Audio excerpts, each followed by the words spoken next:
He's been gone for almost a decade, but Michael Jackson is still the undisputed king of pop. His music and electrifying choreography won hearts all over, and he's inspired many of today's pop stars. Now fittingly, a musical on Jackson's life will hit Broadway in 2020. It will be based on the book being written by two-time Pulitzer winner Lynn Nottage and will be directed by Tony Award winner Christopher Wheeldon. Michael started singing at the age of 5 and was the lead vocalist for the Jackson 5, consisting of another 4 of his brothers. Together, they produced mega hits like ABC and I Want You Back, with success taking them into the late 70s.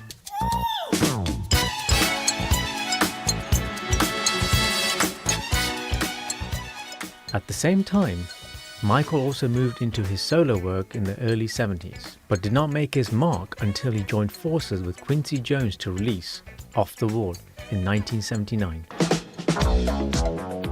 This was then followed up by the mega hit Thriller in 1982, which became the biggest selling album of all time and catapulted Michael into the stratosphere.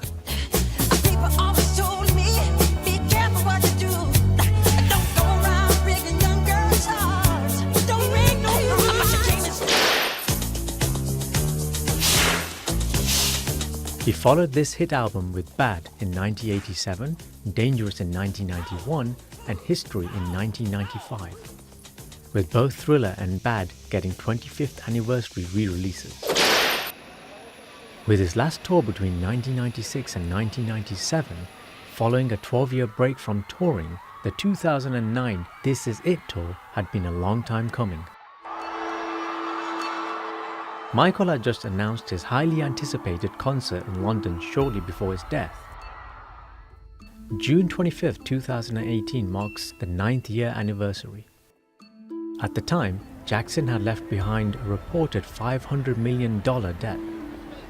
Some assumed this may have been the reason for the tour. But in 2016, he made the Forbes list as the highest earner of the year, alive or dead, at $825 million.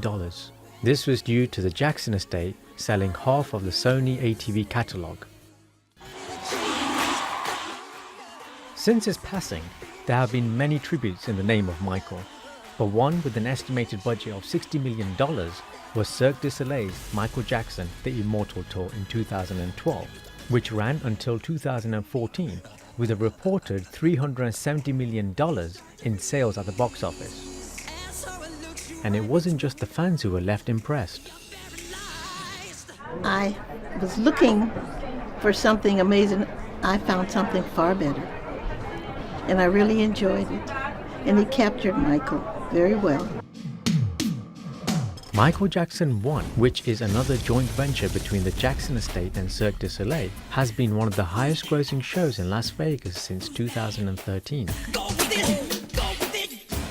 While Thriller Live, which debuted in 2009 prior to Jackson's death, has also been running successfully in London's West End for years. Michael Jackson had never made the Forbes annual Celebrity 100 list while he was alive, but since his death, he has racked up quite a profit, turning the Jackson estate 180 degrees. So let's follow the money.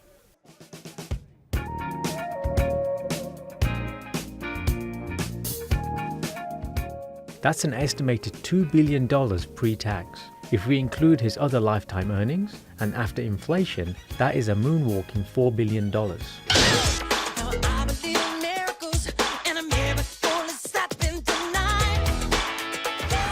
It's fair to say that he is making more money now than ever and cleared that debt. With more Jackson venture in the works, firstly, the new musical to grace Broadway in 2020, it seems the Jackson legacy will only get stronger with time.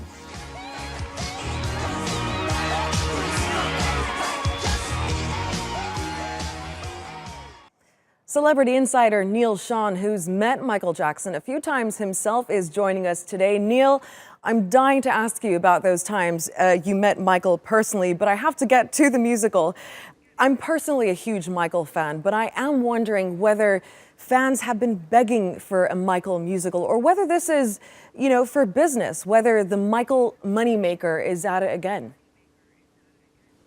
Well, like you, I'm a huge Michael fan myself, but I actually think, that they're probably coming to this a little bit too late. And I'll tell you why, because there's already a great musical out there called Thriller Live. I think it's now one of the longest running musicals in London. It's also touring around the UK and certain parts of the world. And the key to making this Michael Jackson hit was simply just using all the songs. So unless the story is brilliant of what these Broadway producers are doing, I'm not that convinced. It could end up being a bit like, do you remember the Spice Girls musical a few years ago? They set it on a narrow boat and it was so boring it closed within months. I think they've got to be very careful exactly how they make the story and whether it's appetizing to all those Michael Jackson fans out there. I do remember that Spice Girl musical. So what is the winning formula? Do they have to make it different? Do they have to use different songs? Do they have to find a star child actor? What do they have to do?